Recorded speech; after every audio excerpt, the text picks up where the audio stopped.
بسم اللہ الرحمن الرحیم۔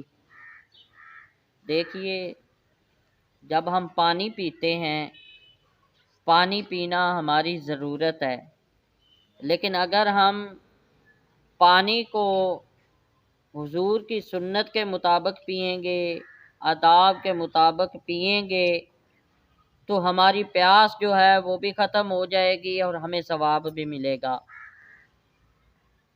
پانی پینے کے جو آداب ہیں ان میں سے سب سے پہلے یہ ہے کہ آپ پینا ہے، دیکھ کر پانی کو پینا ہے، سیدھے ہاتھ کے ساتھ پانی کو پینا ہے،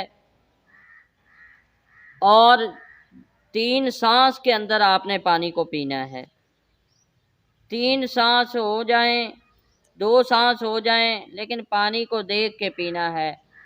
پہلے گھونٹ کے اندر آپ نے پہلے سانس کے اندر 1 گھونٹ، دوسرے سانس کے اندر بھی آپ نے 1 گھونٹ پینا ہے، اور تیسرے سانس کے اندر جتنا ہو سکے آپ زیادہ پی سکتے ہیں۔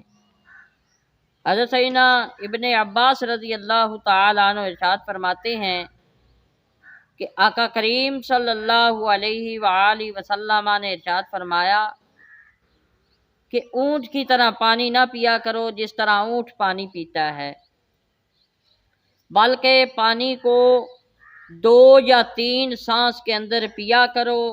جب پانی پینے لگو تو بسم اللہ الرحمن الرحیم پڑھا کرو، اور جب پانی پی لو تو الحمدللہ پڑھا کرو۔ دیکھیے، جس طرح اونٹ پانی پیتا ہے نا، وہ اس طرح پانی پیتا ہے کہ وہ اپنا منہ جب پانی میں لگاتا ہے تو اس وقت اپنے منہ کو اٹھاتا ہے، جب وہ پانی سے سیراب ہو جاتا ہے، جب وہ پانی اس کی پیاس بجھ جاتی ہے، اس وقت وہ اپنے منہ کو اوپر کرتا ہے۔ آقا نے فرمایا ایسا پانی نہیں پیا کرو، بلکہ 2 یا 3 سانس نکالا کرو، اور 1 سانس یا 2 سانس میں آقا کریم صلی اللہ علیہ وآلہ وسلم نے ارشاد فرمایا جب تم پانی پینا شروع کرو تو بسم اللہ الرحمن الرحیم پڑھ لیا کرو، اور جب پانی پی لو، پانی پینے کے بعد آپ الحمدللہ یعنی اللہ کی حمد بیان کیا کرو۔ یہ آقا کریم صلی اللہ علیہ وآلہ وسلم کی سنت ہے۔ اور آج اگر ہم سائنس کو دیکھیں، سائنس آج یہ بات کرتی ہے، سائنس یہ بتاتی ہے کہ اگر ہم آقا کریم صلی اللہ علیہ وآلہ وسلم کی سنت کے مطابق پانی پئیں گے تو ہمارے پیٹ کے اندر کوئی بیماری پیدا نہیں ہوگی۔ جب ہمارے پیٹ کے اندر کوئی بیماری پیدا نہیں ہوگی تو پھر ہم تندرست رہیں گے۔